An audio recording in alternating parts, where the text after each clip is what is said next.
राम राम राम हरे हरे हरे कृष्ण कृष्ण कृष्ण हरे हरे. पुंडलिक वरदे विठ्ठल श्री ज्ञानदेव तुकाराम.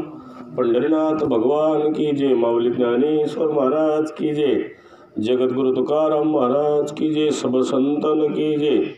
लेकुराची हित वाहे माऊलीची चित्ताई शिकळवळ्याची जाती करीला भाविन प्रीती पोटी भार वाहे त्याचे सर्व स्वयी साये तुका म्हणे माझे तुम्हा संतावरी ओझे ऐशी कळवळ्याची जाती करीला भाविन प्रीती मज हृदय सद्गुरु जेने तारिलो हा संसार पुरू मनवल विशेषात त्या दरू विवेकावरी जैसे डोळ्यांनी भेटे तेवढी दृष्टीशी फटाफुटे मग वास पाहिजे तेत प्रगटे महानिधी.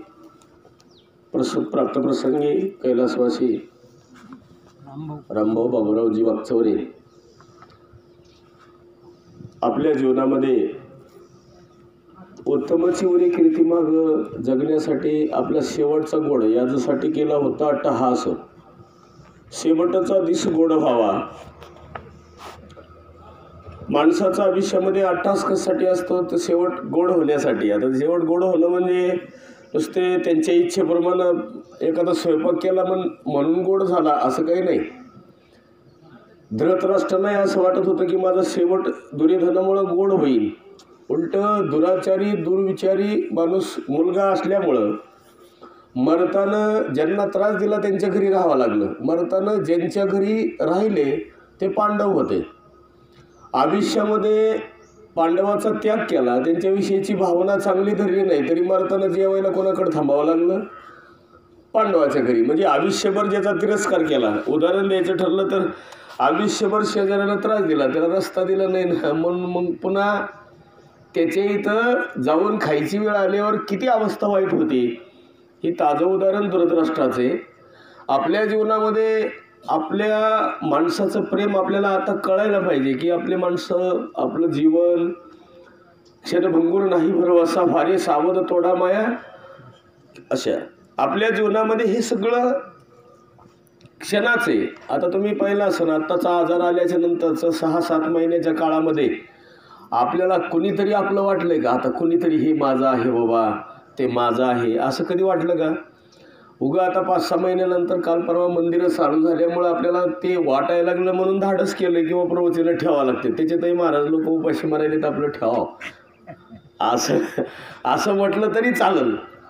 कारण आता आमच्या सगळ्यांना आणि हे बघा कुणालाही कर्मभोग असतात. कर्मे राम वनवासा गेला कर्मे दशरथ वियोगी मेला किंवा सगळ्यांना रावण क्षय पावला. म्हणजे ह्यांना सुद्धा कर्मगती चुकली का? तेव्हा त्याला सुंदर आपण अभंग म्हणत असतो. जगी जीवनाचे सार घ्यावे जाणून सत्वर जैसे ज्याचे कर्म तैसे बळ देतो रे स्वर.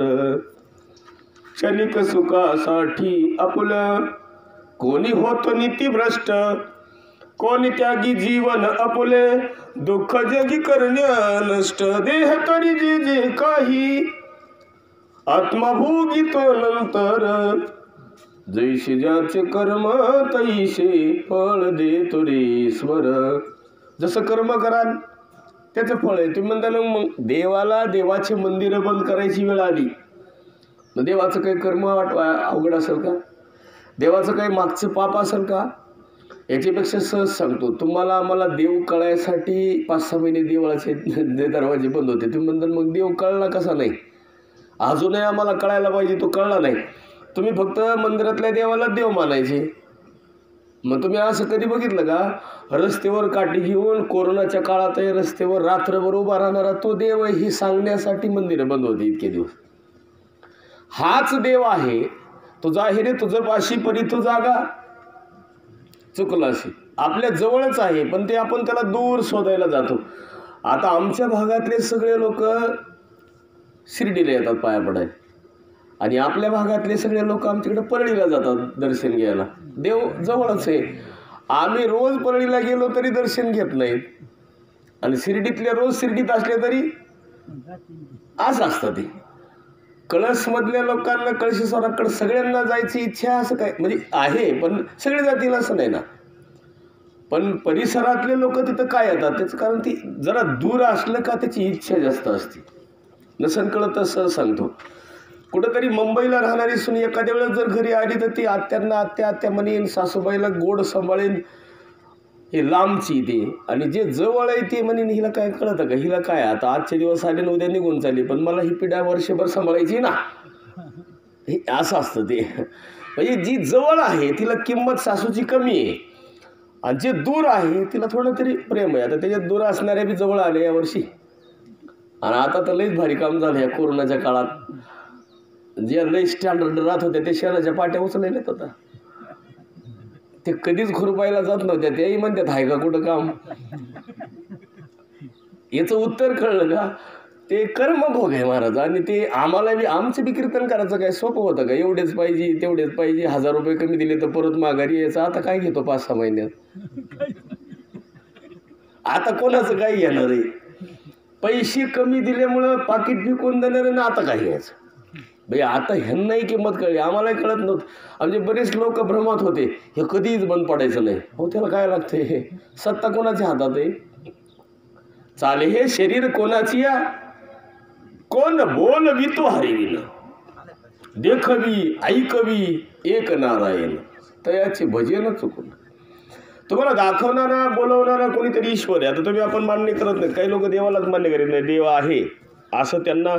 आपण जर म्हटलं देवच आहे तर लोक म्हणायचे काय देव तुमचा, आता कळला नाही. म्हणजे लोक म्हणले आजार आलाय, आजार बा आजारामुळं तरी ईश्वर कळायला पाहिजे.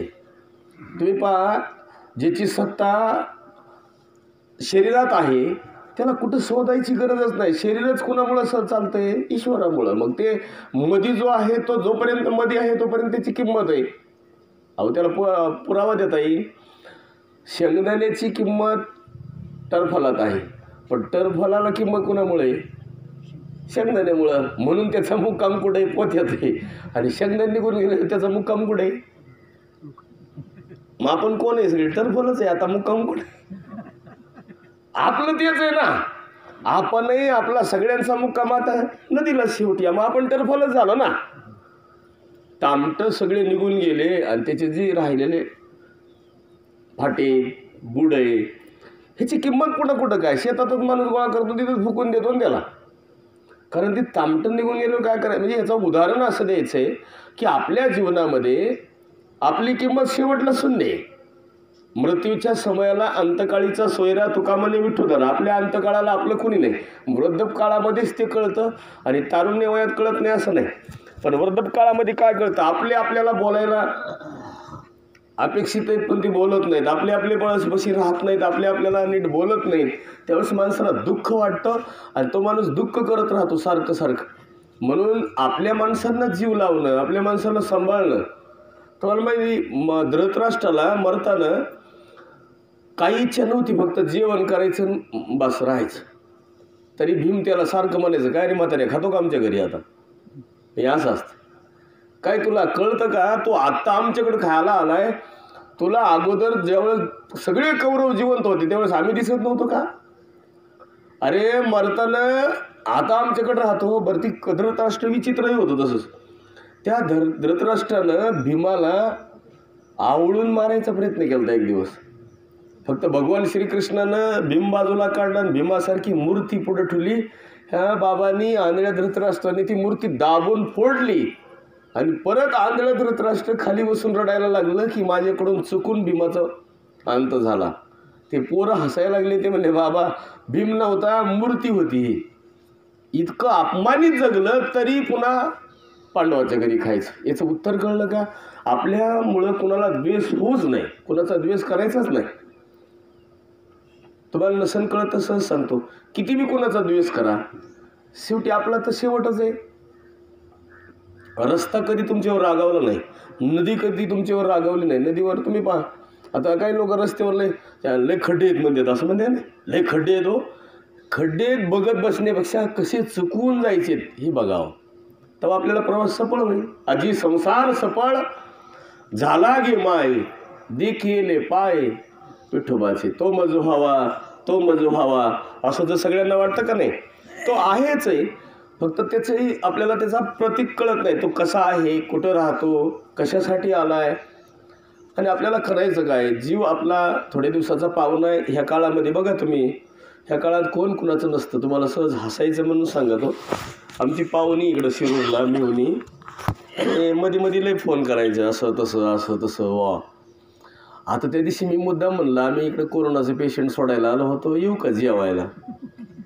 काय म्हणली बाई माहिती का, तिकडे भूकंपात जा पण घरी नको येऊ. आता कळलं का नाही, तिचं प्रेम आहे का. आता तुम्ही जर पेशंट घेऊन आला असाल तर येऊ, तुम्ही तिकडे कुठंही जा पण माझ्याकडं नका. हॉटेलात खा नाही तर कुठं खा. ही स्वार्थी लोक आहेत. जन हे सुखाचे, दिल्या घेतल्याचे, अंत हे काळीचे नाही कोणी. आपल्या जीवनामध्ये अंतकाळाला कोणी नाही. आपलं जळत असे स्मशानी अग्निसवे एकटाच जळावं लागतं. त्याच्यापेक्षा आता किती जळताना तरी कोणी जाळायला तयार आहे का. आता हे आताच्या काळात तुम्ही पाहिलं का, जाळायला जवळची येत नाहीत. सगळे कुठे येतात, ज्यांच्यावर लई जीवापाड प्रेम होतं ते तरी आलेत का. आम्ही आंबेजोगाईला महागारी घरी येत असताना आम्ही मी विचारलं, 2-3 जण बसले होते रस्त्यावर. म्हणलं का हो तुम्ही काका इथं बसलेत. ते म्हणजे काही इथं शेड आहे, म्हणजे कोरोनाच्या पेशंटला जाळायलाच नगरपालिकेनं नवीन शेड तयार केलं. पहिल्या स्मशानभूमीत नाही, गावापासून 5-6 किलोमीटर दूर. आणि 4 माणसं बसलेले होते. ते माणसं सांगत होते की आमच्यातला एक तरुण मुलगा मिळाला आहे, आम्ही त्याला विधी करायला आलो आहे. किती माणसं, 4. त्याच्यात हे खांदेकरी नाही, हे दूर इकडं थांबले. गाड्या आमच्या देखत आल्या आणि त्या लोकांनी उचललं ते प्रेत. ते सगळं विधी त्यांनाच केला, त्यांचे पैसे त्यांना दिले. याचा अर्थ असा आहे, आता आपल्या अंतकाळालाही कामाला येत नाहीत. अंतकाळाला आता एकमेकाचं जे प्रेम होतं का नाही, प्रेम संपुष्टात आलं, म्हणजे प्रेम राहिलंच नाही. आता उगा आपल्याला कर्तव्य म्हणून करायचे, तर प्रेमाचा संबंध अजिबात नाही. हे लोकांना असा भ्रम